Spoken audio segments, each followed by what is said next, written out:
Esse é o Ancapso e nós vamos falar agora sobre o símbolo que é o caso da Débora, né? A Débora, como a gente falou, virou de fato um símbolo das injustiças que nós estamos sofrendo aqui no Brasil.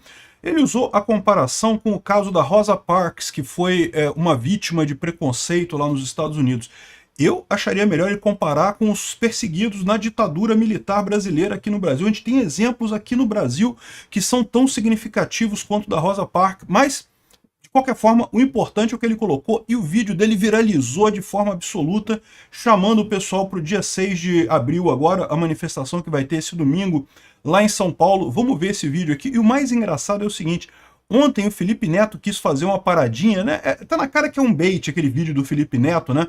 Para algum seriado que ele vai fazer, algum livro, alguma coisa que ele tá fazendo. Ele disse que ele era candidato a presidente, mas tá mais do que óbvio que é falso isso daí. Não é candidatura a presidente. Aquilo ali é que ele tá querendo promover algum produto, algum seriado, alguma coisa, né? Felipe Neto fez essa coisa toda e não conseguiu nem um terço das views do Nicolas Ferreira. Realmente impressionante a coisa. Como é que o Nicolas Ferreira conseguiu abafar o caso todo do Felipe Neto ontem, né? Felipe Neto queria fazer uma grande, não causar um transtorno, causar um vídeo viral e coisa e tal, e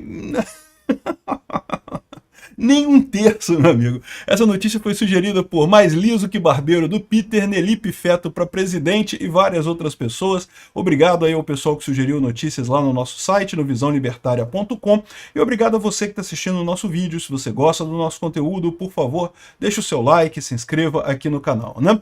Pois bem, o Nicolas lançou ontem um vídeo sobre anistia, né? Chamando o pessoal para anistia e relembrando da Débora Rodrigues, que é aquela moça que escreveu com batom, perdeu o mané na estátua e coisa e tal. E falando aquilo que eu já falei num vídeo meu, né? Que ela se tornou um exemplo, um símbolo dessa luta contra essa injustiça absurda do STF. De novo, ninguém está dizendo que ela não fez coisa errada. Ela fez coisa errada, não deveria ter riscado coisa com batom, não deveria ter... aquela manifestação como um todo foi uma manifestação violenta, foi uma manifestação errada. Mas dito isso, evidentemente que o quantum penal, né, essas penas de 14 anos, a coisa... Mais do que isso, né, esse monte de penas que foram colocadas pelo pessoal do STF, sem estabelecer a motivação das pessoas, porque, de novo, crime multitudinário, você tem que assumir que a motivação de todo mundo era a mesma coisa. E isso é falso nesse caso. Não há essa motivação comum de que todo mundo queria golpe de Estado ali naquela história, né? Isso é falso, né? E como eu expliquei para vocês, o STF insiste muito nesse negócio, o Alexandre de Moraes insiste muito nisso, porque ele quer chegar no Bolsonaro. Então, assim, ele está fazendo essa coisa toda, essa punição severíssima contra as pessoas do 8 de janeiro, porque ele quer chegar no Bolsonaro e botar uma pena absurda de, sei lá, 18 milhões de anos de cadeia, alguma coisa assim, né? E o problema todo é que o caso da Débora acabou servindo como um símbolo muito claro, né? O discurso dela depois pedindo desculpas e coisa e tal, porque, de novo, ela fez coisa errada? Fez, mas caramba, 14 anos de cadeia, cara. Separar uma mãe de filhos pequenos, que negócio é esse? Que absurdo é essa sanha do Alexandre de Moraes, que virou uma coisa pessoal, parece que ele tem ódio dos brasileiros, ódio das pessoas para fazer um negócio desse. Ladrão tá saindo para tudo quanto é lado, ele libera fácil. Agora, o cara que se fez uma manifestação, que, de novo, eu concordo, foi uma manifestação errada, mas fez uma manifestação política, ele tá querendo botar 14 anos de cadeia? Gente, nem assassino no Brasil pega 14 anos de cadeia. Enfim, o Nicolas mostrou mais uma vez que é um gênio do marketing, que consegue com muita facilidade fazer esses vídeos se tornarem virais, né? Mais um sucesso enorme dele. Aqui, ó, o vídeo do Nicolas. No Twitter, no X, está aqui com 1 milhão de views. Mas 1 milhão de views e 72 mil likes, né? Ou seja, muita gente vendo o vídeo e gostando do vídeo, né? É o caso clássico de vídeo positivo. Se você pegar o vídeo do Felipe Neto no X, também está com 1 milhão de views aqui, 1 milhão de views também. Mas ao contrário, tem só 6.1k likes, ou seja, a maior parte das pessoas que viu esse vídeo do Felipe Neto, na verdade, viu para criticar, não gostou do vídeo não, né? Até viu o vídeo, mas não gostou. Mas o impressionante é no Instagram, né? Vocês sabem, o X é esse negócio, é uma rede social que tem menos gente aqui, na verdade, né? O X é uma rede muito importante, é uma rede onde saem as ideias para as outras redes, mas na verdade é uma rede relativamente pequena. No Instagram, olha só o Reels aqui dele da anistia, 25 milhões de views, 2 milhões de likes o Reels dele, né? Se você pegar aqui do Felipe Neto, do anúncio oficial, 8.2 milhões só de views 500k likes, ou seja, o Felipe Neto deve ter preparado esse vídeo dele com muito tempo, com muito cuidado, né? Eu já fiz um vídeo explicando esse negócio. Ele não vai ser candidato a presidente. Tá na cara que ele quer fazer algum seriado em que ele critica as redes sociais. Usou nova fala, né? Que é uma forma de novilíngua. Ele tá querendo dizer que George Orwell é as redes sociais. Olha que coisa absurda, né? O George Orwell justamente é uma crítica ao governo dizer o que é a verdade ou não, e ele quer dizer que as redes sociais que são isso que quer dizer o que é verdade ou não. Não, ao contrário, as redes sociais têm todas as opiniões ali, né? Você tem a verdade, você tem a mentira, você tem o Felipe Neto, você tem o Nicolas Ferreira, você tem um monte de opiniões ali, você decide o que você considera verdade ou não. O Ministério da Verdade do governo, na verdade, é aquilo que vai dizer de fato o que é verdade e o que é mentira. Se você falar a narrativa diferente do que o governo quer, você está mentindo. Isso é o Ministério da Verdade, né? Mas justamente o próprio livro, 1984, fala sobre a novilíngua, que é uma forma de você mudar os termos para adequar a sua narrativa. Então ele está fazendo exatamente isso, ele está usando a novilíngua para dizer que as redes sociais são, né, o Ministério da Verdade, coisa e tal. Enfim, o ponto central dessa história é aquilo que eu falo para vocês. Esse pessoal da esquerda tem essa ideia de que tudo é narrativa, tudo é relativo, então é só a gente fazer a narrativa correta que a coisa funciona e não sei o que lá, e é o que o Felipe Neto está tentando aqui. Ele queria passar essa ideia de que a rede social é o mal, a rede social é que é o Ministério da Verdade, não sei o que lá, e isso não cola, porque as pessoas sabem que não é, né? As pessoas sabem que tem um monte de opiniões na rede social, todas as opiniões estão lá na rede social. O Ministério da Verdade é outra coisa, alguém que força a verdade, né?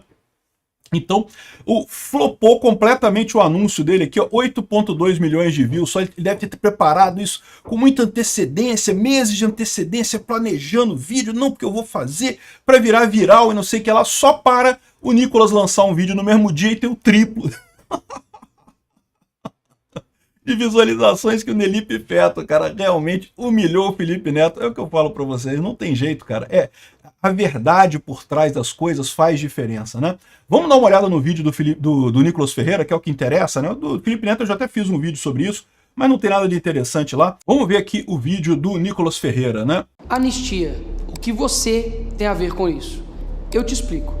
Em 1955, o negro era obrigado a ceder seu lugar no ônibus para uma pessoa branca.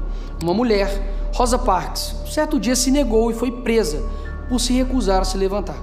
Sua atitude gerou o boicote aos ônibus, liderado por Martin Luther King. Sim, isso foi o início do movimento contra as injustiças que a população negra sofria.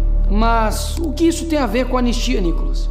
A injustiça contra uma mulher virou um marco de uma luta coletiva.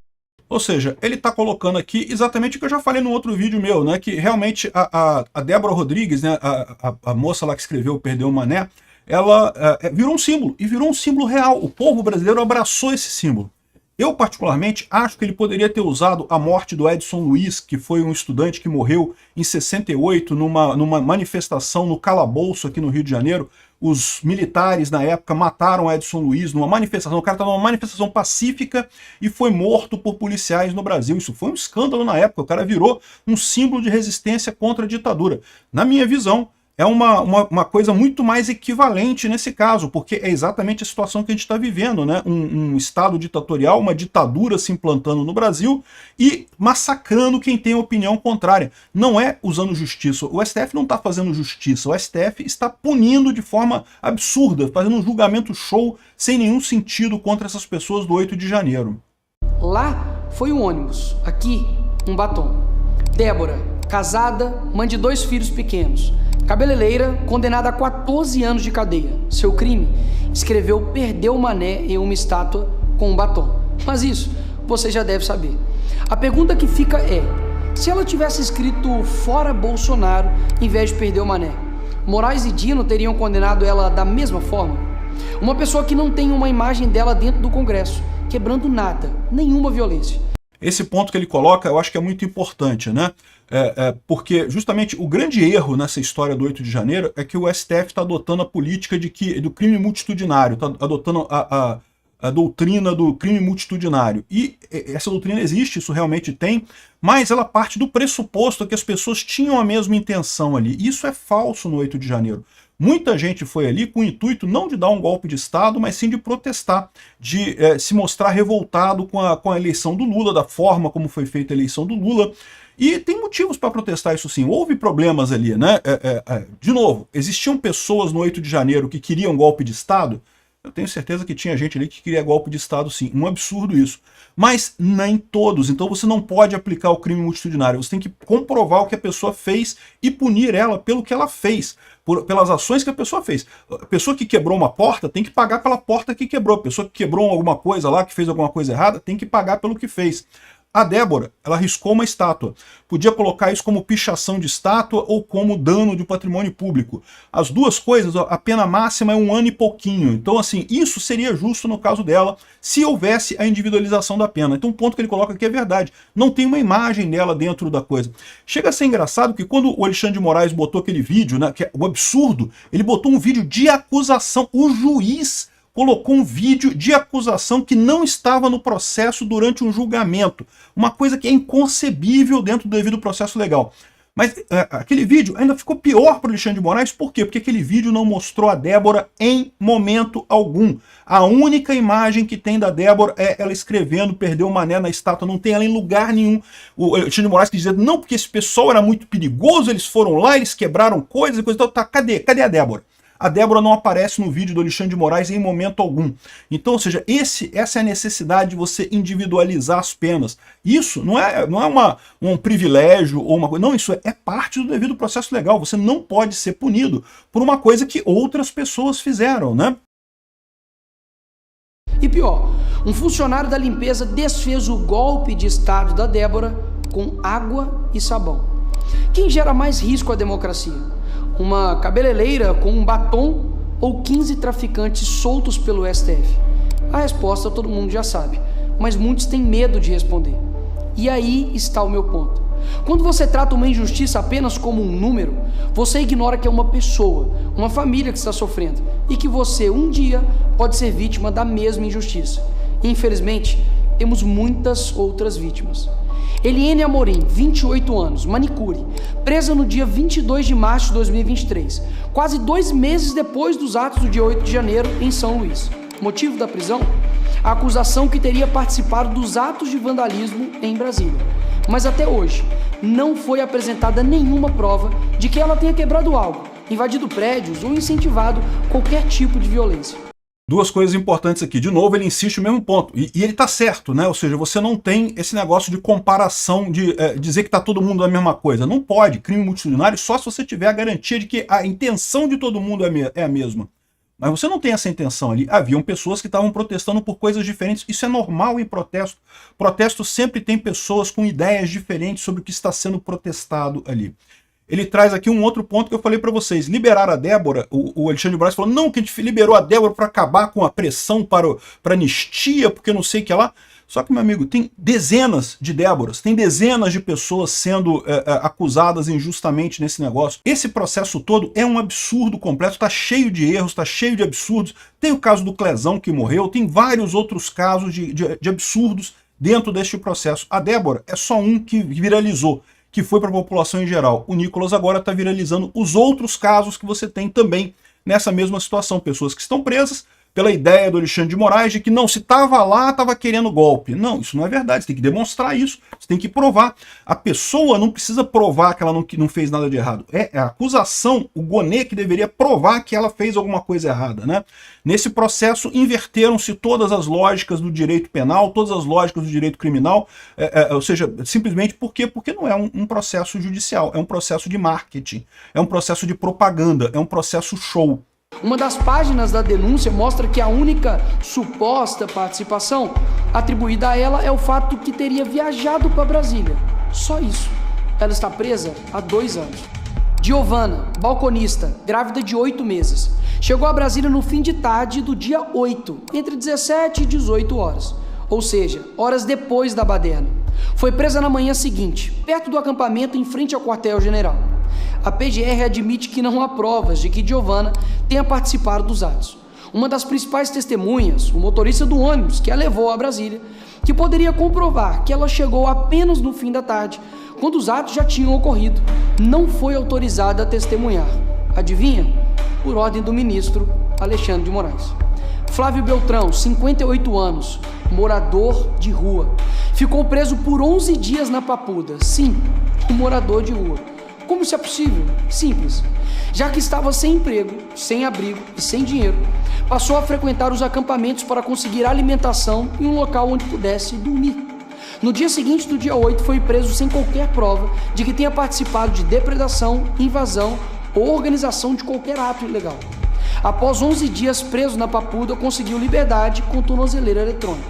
Mas o morador de rua teve de fazer uma pergunta óbvia ao juiz auxiliar do Moraes. Abre aspas. Não tenho endereço. Como vou carregar a tornozeleira? Como vou pagar a multa se não tenho nem dinheiro para comer? Ezequiel Ferreira Luiz, pai de 6 filhos e condenado a 14 anos de prisão pelo STF. Motivo? A presença dentro de um prédio sem qualquer registro de que tenha destruído algo ou ameaçado alguém. A simples presença foi motivo de receber uma pena maior do que muitas aplicadas a traficantes, homicidas e estupradores. Paulo Gabriel da Silveira, vendedor de bandeiras, chegou dia 8 às 21 horas em Brasília, vindo de Goiás, comprou 10 bandeiras do Brasil para vender e pagar a pensão do seu filho. No outro dia, vendeu apenas 3 e em frente ao quartel-general foi preso, junto com outros manifestantes. A defesa apontou que o rastreamento do celular comprova que ele chegou em Brasília depois que tudo aconteceu e que jamais esteve nas cenas dos atos. Mesmo assim, foi levado a Papuda e passou 3 meses preso. Foi processado e agora condenado pelo STF pela prática do crime de associação criminosa. Todos esses estão sendo tratados como se fossem inimigos da democracia. Logo, no país que a maior apreensão de dinheiro em espécie foi feita na casa de Gedel Vieira, 51 milhões de reais, foi condenado a 14 anos de cadeia e já está em prisão domiciliar. Logo no mesmo país que um condenado a 400 anos por corrupção, Sérgio Cabral, e fica preso menos de 7 anos e já está solto. Tem proporcionalidade nessas condenações? Mas deixa eu esclarecer ainda mais. Já está bem claro que a justiça tem lado. E se você usar vermelho, tudo bem. Mas se não, tem uma má notícia para você. Em 2006, o MST invadiu e depredou a Câmara. Condenados? 0. Em 2017, o protesto Ocupa Brasília reuniu 45 mil manifestantes de esquerda contra o Temer. Nesse dia, a sede de 3 ministérios foi incendiada e houve depredação em 8 prédios. Condenados? 0. Em 2018, o prédio da ministra Carmen Lúcia foi pichado por integrantes do MST. Sabe qual foi a condenação para eles? 0. Onde estava o STF para condená-los a 14 anos de prisão? Percebe? Não há justiça, muito menos senso de proporção nas condenações. É mera e pura vontade de acabar com a vida de pessoas. Mas, Nicolas, você vai passar pano só porque é do seu lado agora? Claro que não. O dia 8 foi um dia lamentável para o nosso país. Quebradeira e desordem nunca fez parte de nenhuma manifestação da direita. O que nós queremos é simples: justiça. E justiça é punir sem vingança, mas dar a cada um o que é seu, nem mais nem menos. O Brasil já anistiou torturadores e corruptos. Negar perdão a manifestante é escolher punir só o que tem menos poder. Ou coloca todos os envolvidos da esquerda, que já fizeram o mesmo na cadeia, ou solta os da direita para ficarem igual os da esquerda. O que não dá é punir uma torcida que cometeu algo e a outra torcida que já fez o mesmo repetidas vezes nunca ter punição. E por quê? Porque o juiz é do time deles. Aí não dá. Anistiar os presos do dia 8 não é absolver o caos, é reconhecer que a justiça não pode ser seletiva, quando a democracia também errou no seu próprio espelho. Muito bacana o recado do Nicolas, muito bom que ele humilhou o Felipe Neto completamente nessa história, mas o mais importante é isso daqui, ó, dia 6 de abril de 2025, domingo agora, 4 horas da tarde, na Paulista, grande manifestação, vamos todos para lá, é muito importante ser uma grande manifestação para facilitar a aprovação dessa anistia lá no Senado, no Congresso, no plenário da Câmara e depois no Senado. Tenho certeza que, sendo uma grande manifestação esse domingo agora, isso tem tudo para passar na Câmara e resolver esse problema de uma vez por todas. E ainda humilhar o Felipe Neto mais um pouquinho. Olha que maravilha. Obrigado por assistir o vídeo até o final. Além de curtir, compartilhar e se inscrever no canal, considere se tornar patrocinador com valores a partir de R$ 1,99. Clique no botão Seja Membro abaixo para saber as condições e vantagens de patrocinar o canal. Mais informações sobre o nosso projeto, visite nossos sites indicados na tela.